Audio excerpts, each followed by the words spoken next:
Okay,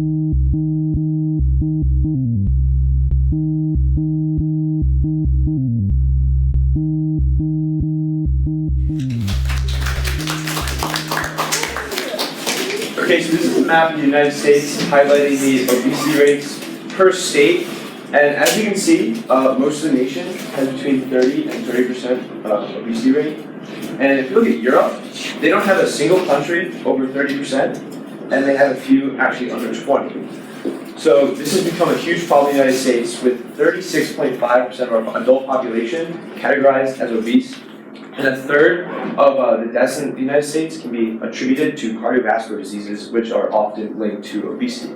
And obesity is unique in the sense that you can't really take a pill and be cured. There's no real cure for this, but there are some, obviously, there's therapies. You have your regular diet with exercise, and then they do surgeries now, lap bands, they basically constrict your stomach size so you can't eat as much. The gastric sleeve, they cut out a piece of your stomach. But this paper is going to focus on calorie restriction mostly. My paper is called Calorie Restriction Leads to Browning of White Adipose Tissue Through Type 2 Immune Signaling, or in layman's terms, Why Low-Calorie Diets Result in Weight Loss. So to start things off, I just define obesity. It's a condition characterized by the excessive storage and accumulation of fat in the body. People who are obese have a BMI of 30 to 40, and extremely obese is over 40. And BMI is just kilograms over meters squared, so height. So can anybody tell me why the excessive accumulation of fat in the body would be a problem? Interferes with blood vessels? Yeah. Okay. Moving on. So some of the physiological problems with obesity, high blood glucose levels and the inability to process that blood glucose, and we all know that as diabetes. And then muscles are inefficient in their oxygen consumption, so they have a harder time taking up oxygen and just using it. And that just gets in the way of basically everything, like walking upstairs and just regular body functions. And what this paper is going to really key in on is something called brown tissue, and the difference between white and brown tissue. So most obese people have white fat, and we want to have brown tissue. So white fat is basically less dense, it takes up a lot more space, and it puts your organs and your body under a lot more pressure. Whereas brown tissue is denser and organs are under a lot less stress, and your body is just under less stress in general. So important vocabulary before I really jump into the paper. Type 2 signaling is an immune response pathway. Type 2 cytokines are the proteins associated with this pathway. And then two regions that we're going to look at are the ING-SAT and the PG-VAT. The ING-SAT is the region of fat directly under the skin, whereas the PG-VAT is the visceral fat, and that is surrounding the organs and farther under the skin.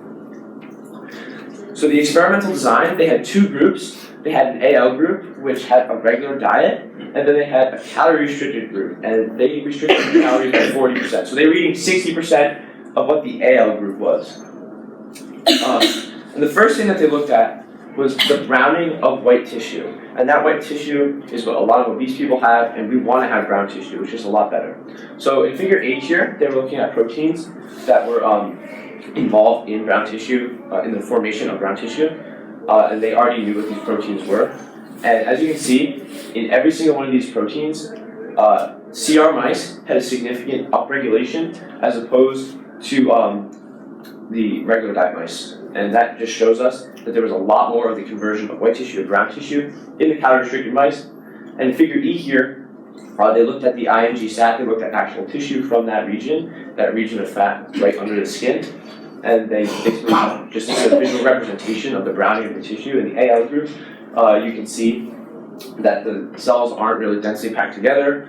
And then in the CR group, you can tell that they're much more densely packed together, indicating the presence of brown tissue. So after they confirmed the presence of this brown tissue, they wanted to look at the benefits of it. Like, why is this good? Okay. How long were the mice on the diets for? Did it say? I'm not sure. So then they looked at the benefits of this brown tissue. Now that we've established that these CR mice have a lot more of it, why is that a good thing? So they looked at two things. They looked at oxygen consumption rate, which is OCR, and they looked at blood glucose levels. So in figure B here, they were looking at the OCR, and the calorie-restricted mice were able to absorb oxygen in their tissue twice as fast as the group with a regular diet. And that's important because one of the big problems with obesity is that people that are obese have a difficulty taking up oxygen efficiently. And then in figure E, they were looking at blood glucose levels. They injected them with sugar, both groups with sugar, and they tracked at 30-minute intervals for 120 minutes the blood glucose levels. And these are OB mice, so that means that they are bound to be obese, and they have the obesity gene, and they're going to be obese. There's nothing they can do about it. And in the regular group, from the time after the injection to 120 minutes, the blood glucose level did not change. They were not able to process it, and the levels did not lower. However, the calorie-restricted mice, in that time frame from 0 to 120 minutes, their blood glucose levels were cut in half, and they were able to process it much more efficiently. And this is a big deal because obese people, they generally, they could have obesity. Diabetes. They're more prone to diabetes because they can't process blood glucose better. And the CR mice were able to do this very well. So why would these be beneficial to obese people, these metabolic effects? I was actually going to ask a question. Do you know the experiment E there? Did they also do that in wild type mice? And I don't think so. They just did it with. So why would this be beneficial to obese people? For the blood sugar levels, like where are you I'm sorry. Like for the blood glucose, Yeah. What's like the ideal number you're looking for there? Well, I think they were just looking for that number to go down after 120 minutes. Not necessarily go to 0, but like significantly go down. But the regular group, it kind of went up a little bit. Like they just stayed the same. They just wanted to see that the calorie-restricted mice, their levels went down much more than the regular diet. So why would this be beneficial? Well, if you're more efficient with your oxygen everyday tasks are easier, if you have better blood sugar, right? Is that what we're talking about? Better blood sugar, then you're not basically isn't that just healthier. If you have higher blood sugar, you're at risk for diabetes and other things that pose you at risk for. Yeah, absolutely. So now we're going to start creating a pathway. So we know that calorie restriction leads to the browning of white tissue, and that brown tissue has its metabolic effects, such as oxygen consumption rate, glucose levels, and then we know that there's a weight loss associated with the calorie restriction. That's been established. But the scientists thought that there was a missing link in between the calorie restriction and the brown tissue. They wanted to find out what this whole pathway was dependent upon, what the whole mechanism was dependent upon. And they looked at type 2 cytokines. Type 2 cytokines are the proteins involved in the type 2 immune signaling pathway, so they're involved with the immune response.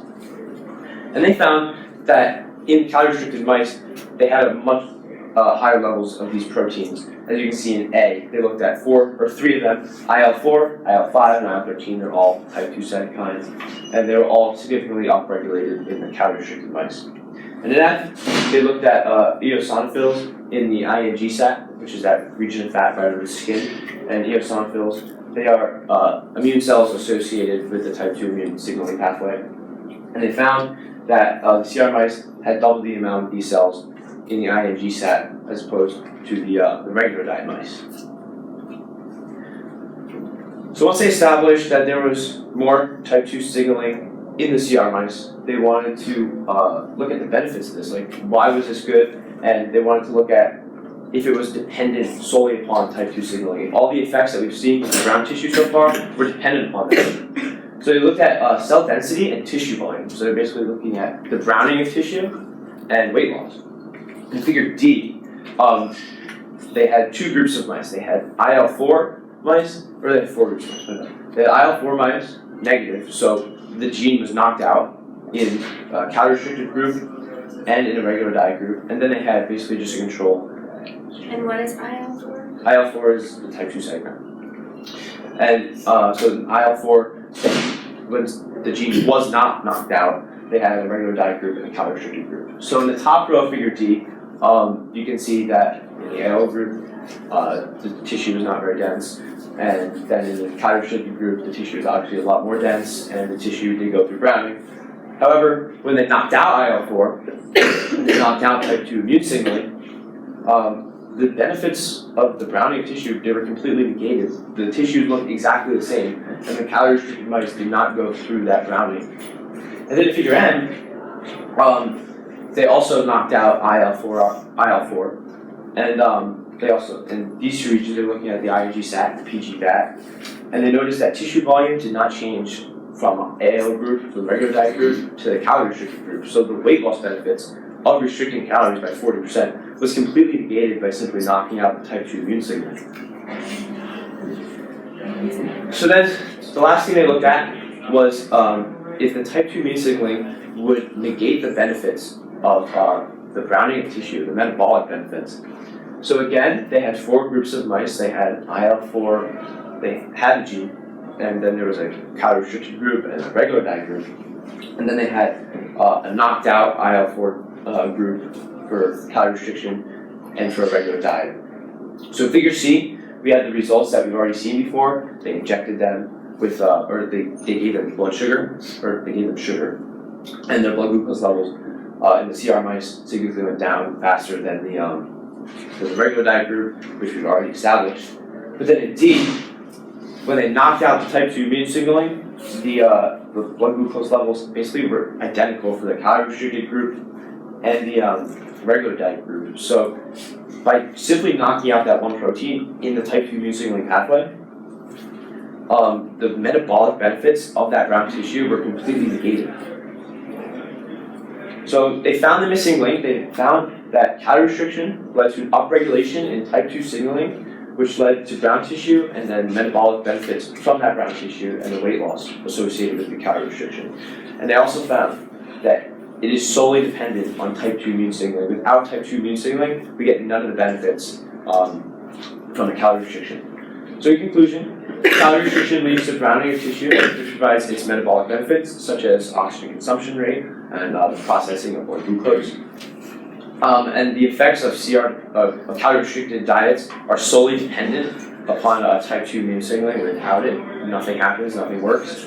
And then, now that we've established that calorie restriction and weight loss because of calorie restriction is dependent upon type 2 immune signaling, this is an avenue possibly of further research, maybe even develop a weight loss drug one day. Any questions? Yeah, a couple slides back you had a gene, it was like the OB gene, and was that something that they identified in a past study, or like what led them to use that gene in particular? The OB gene is basically just like, they had mice and they made sure they had the OB gene. The OB gene basically just makes the mice obese. Basically they're genetically doomed to become obese. I just identified a while ago. If you Google pictures of baby mice, you just stand right.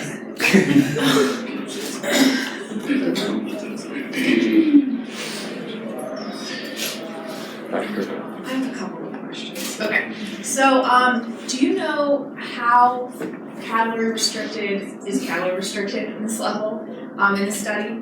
Yeah, they restricted them 40%. So they're eating 6. So the CR group is eating 60% of what the regular group was. Okay. And then did they this is probably more of an introduction discussion kind of question, but do they have any guesses why restriction of calories would lead to this increased immune response? No, they didn't really talk about it. I mean, they just found that it was reliant on that. That could also be an avenue for further research, like why restricting those calories did lead to an immune response. I mean, there's like a lot of discussion. There's a lot of stuff like about set point theory going on right now, and how like basically your body has a set threshold that your weight like wants to stay in to stay healthy. And if you exceed that threshold in either direction, your body will adapt to keep you within that range. So maybe the immune response is like a part of that to help you maintain your natural body's weight, and then once you trigger that, you're able to lose down. I don't know, just enough.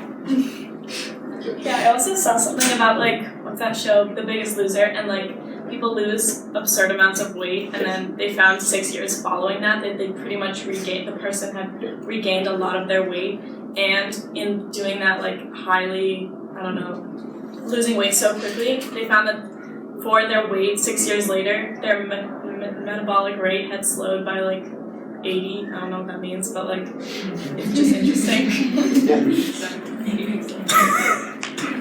Do you know if the like changing of tissue to brown tissue, does that like last permanently or does it like revert back to I'm actually not sure, that's a good question. I can get back to you. Is a brown tissue like located in specific spots with like white fat? Well, yeah, they were focusing here on the visceral fat, which is like covering your organs, and then the ING sat, I forget what it's called, but it's the subcutaneous fat, which is right under the skin. So that's like where they were focusing that on. But anywhere where you have white tissue, that can be converted to brown tissue. Did they look all at the, I guess like the rate of eating, so not like how fast you're eating, but how often? Like did they look at intermittent fasting at all? The only thing that they really controlled was just like how much they ate per day. So not really like how often they ate or whatever. I just think the total calories they're getting per day.